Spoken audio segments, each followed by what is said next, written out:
ಪ್ರಕಾಶನ ಗೋಪಾಲಾಚಾರ್ಯ ವಿದ್ಯಾಪೀಠ ನಮ್ಮ ಪಂಡಿತರಾದ ಶ್ರೀಧರಾಚಾರ್ಯ ಜೋಶಿ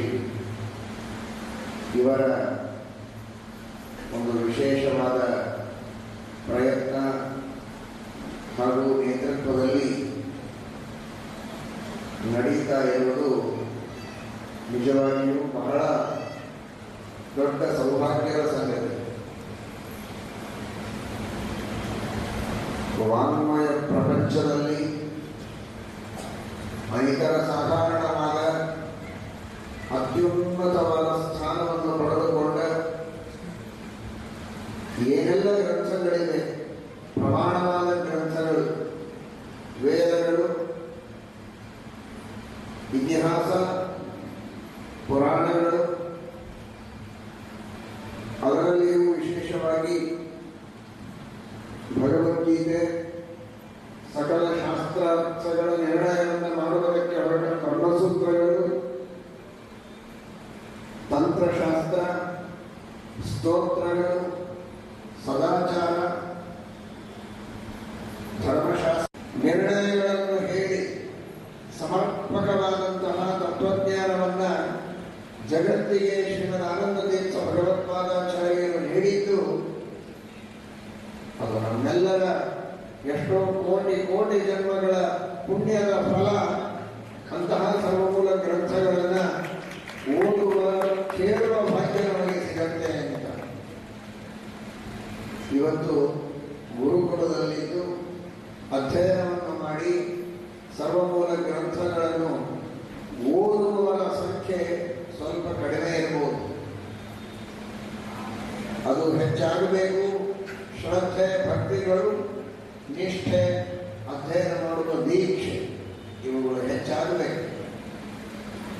ಅದಕ್ಕೂ ಮೊದಲು ಪ್ರತಿಯೊಬ್ಬ ಮಾಧ್ವರು ಶ್ರೀಮದಾಚಾರ್ಯರ, ಶ್ರೀಮದ್ ಆನಂದತೀರ್ಥ ಭಗವತ್ಪಾದಾಚಾರ್ಯರ ಭಕ್ತರು, ಅವರ ಶಿಷ್ಯ ಪರಂಪರೆಯಲ್ಲಿ ಬಂದವರು ಮನೆಯಲ್ಲಿ ಸರ್ವಮೂಲ ಗ್ರಂಥಗಳನ್ನು ಇಟ್ಟು ಪೂಜೆಯನ್ನಾದರೂ ಮೊದಲು ಪ್ರಾರಂಭ ಮಾಡಬೇಕು. ಅಷ್ಟನ್ನೇ ಮಾಡಬೇಕು ಅಂತ ತಾತ್ಪರ್ಯವಲ್ಲ. ಆ ಪೂಜೆಯನ್ನು ಮಾಡುವ ಒಂದು ವಿಶೇಷವಾದ ಪುಣ್ಯದಿಂದ ಅಧ್ಯಯನ ಮಾಡುವ ಸೌಭಾಗ್ಯವನ್ನ ಶ್ರೀಮದಾಚಾರ್ಯರು ಇದೇ ಜನ್ಮದಲ್ಲಿ ಕರುಣಿಸಲಿ ಅಂತ ಪ್ರಾರ್ಥನೆಯನ್ನು ಮಾಡಬೇಕು. ರೂಪವನ್ಯವ ಧನ್ಯವಾತ್ಮನಃ ಅಂತ ಹೇಳ್ತಾರೆ ನಾರಾಯಣ ಪಂಡಿತಾಚಾರ್ಯ. ಶ್ರೀಮದಾಚಾರ್ಯರ ಒಂದು ಪ್ರತೀಕ ಇದ್ದದ್ದು. ಪ್ರತ್ಯಕ್ಷವಾಗಿದ್ದು ಶ್ರೀಮದಾಚಾರ್ಯರು ಹೇಗೆ ಪದ್ಮನಾಭ ತೀರ್ಥಾದಿಗಳಿಗೆ ಉಪದೇಶವನ್ನು ಮಾಡಿದರೋ, ಇವತ್ತು ಗ್ರಂಥದ ರೂಪದಲ್ಲಿದ್ದು ಆ ತತ್ವಗಳನ್ನು ನಮಗೆಲ್ಲ ಉಪದೇಶ ಮಾಡುತ್ತಾರೆ. ಆದ್ದರಿಂದ ಶ್ರೀಮದಾಚಾರ್ಯರ ಇನ್ನೊಂದು ಪ್ರತಿರೂಪ ಅದು ಸರ್ವಮೂಲ ಗ್ರಂಥಗಳು. ಎಂತಹ ಅದ್ಭುತವಾದ ಗ್ರಂಥಗಳು!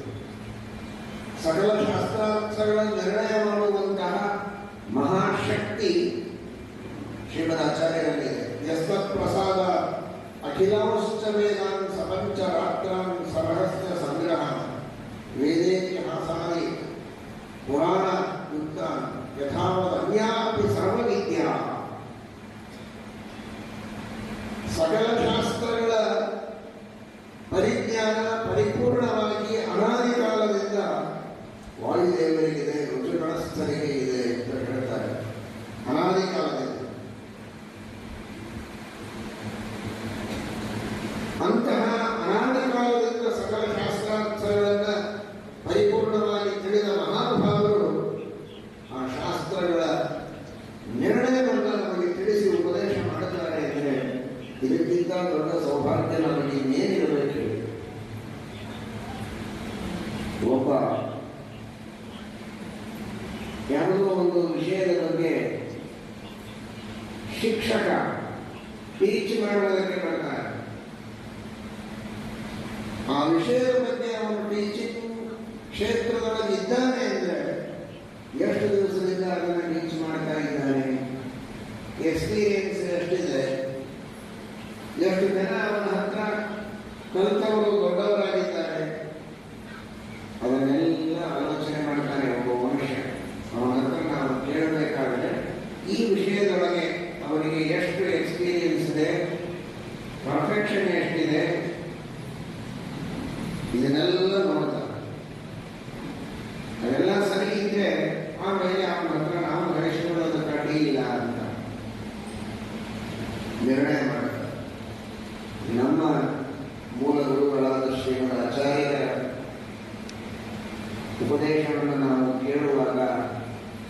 ಆಚಾರ್ಯರು ಯಾವ ವೇದಗಳ ಬಗ್ಗೆ, ಇತಿಹಾಸ ಪುರಾಣಗಳ ಬಗ್ಗೆ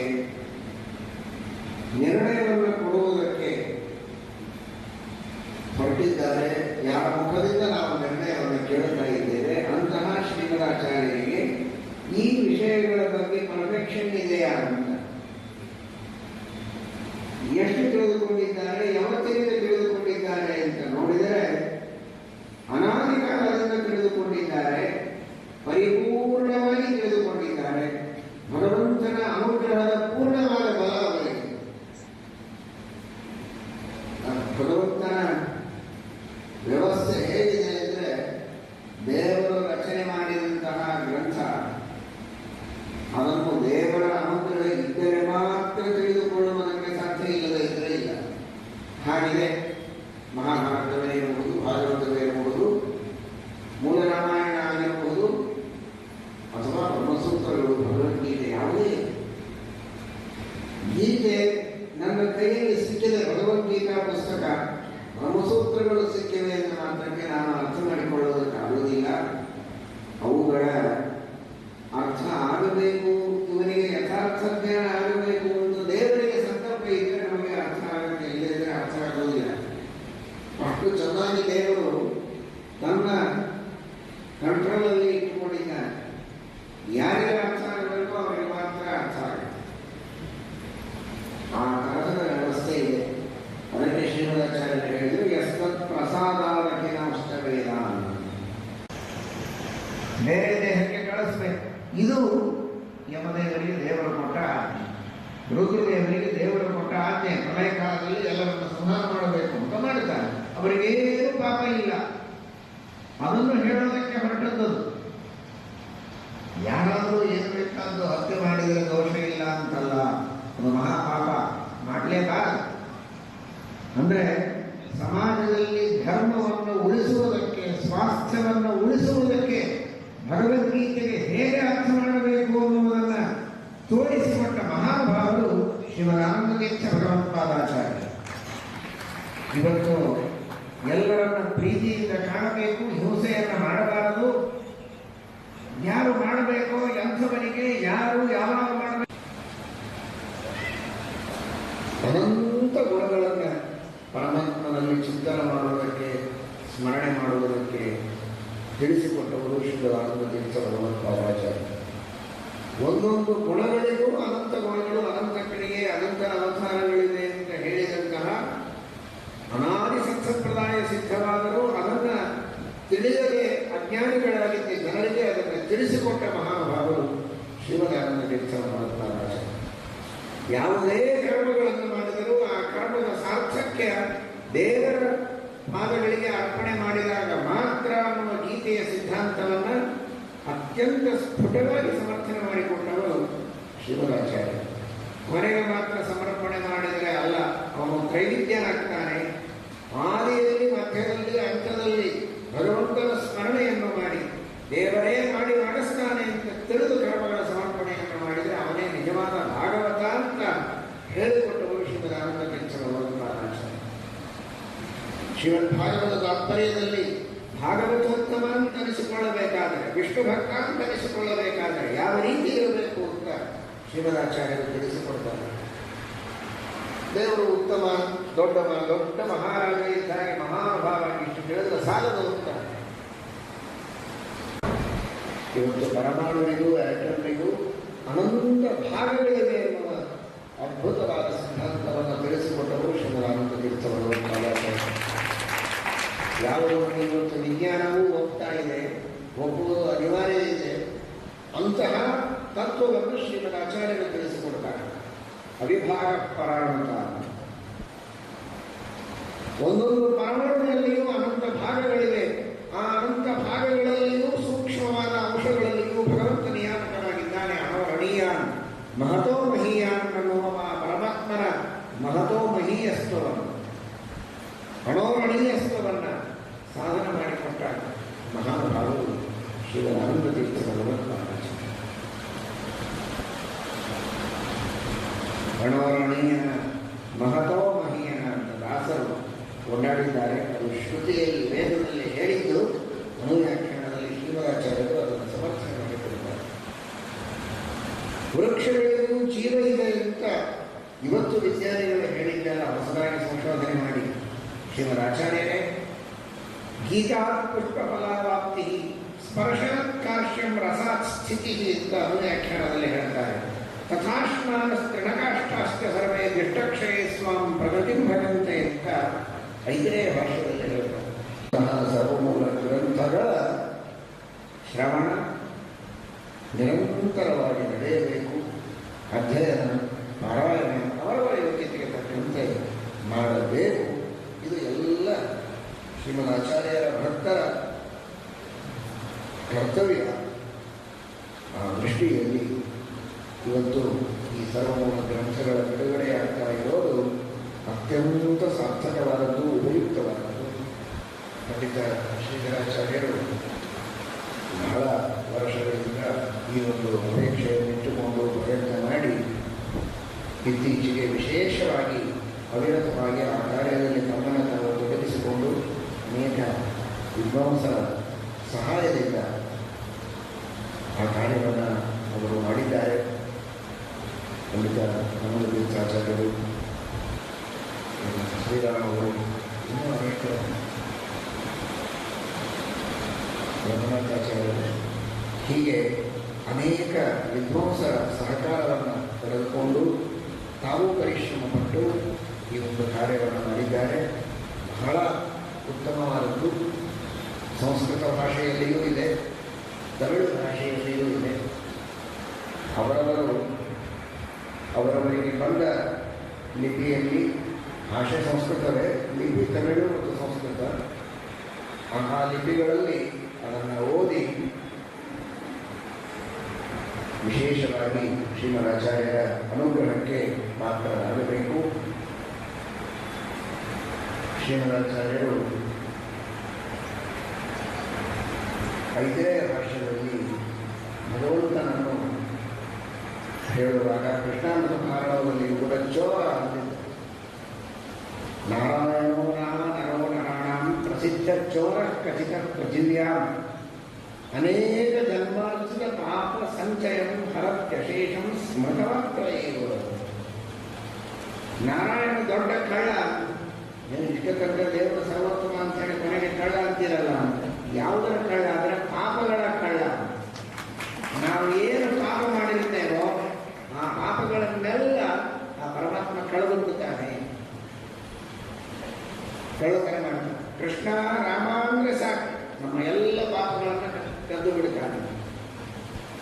ಒಂದು ಪ್ರಶ್ನೆ ಬರ್ತದೆ, ಯಾರಾದರೂ ಕದ್ರೆ ಕಳ್ಳತನ ಮಾಡಿದರೆ ಆ ವಸ್ತು ಅವರ ಹತ್ರ ಇರುತ್ತಲ್ಲ.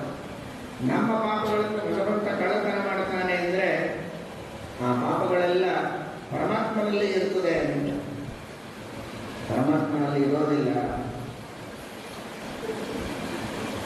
ಹೇಗೆ ಕಳ್ಳತನ ಮಾಡ್ತಾನೆ ಅಂತ ಕೃಷ್ಣಾಮೃತ ಮಹಾಣವದಲ್ಲಿ ಹೇಳಿದ್ದಕ್ಕೆ 5ನೇ ಭಾಷೆಯಲ್ಲಿ ಉತ್ತರವನ್ನು ಕೊಡ್ತಾರೆ.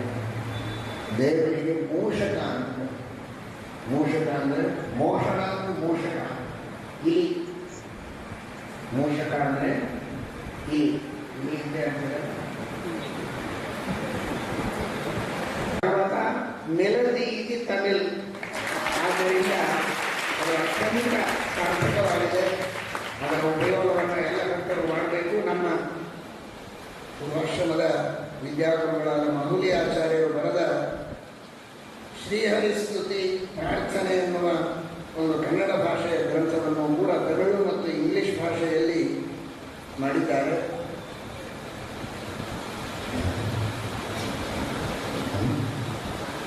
ವೆಂಕಟರಮಣ ಅವರು,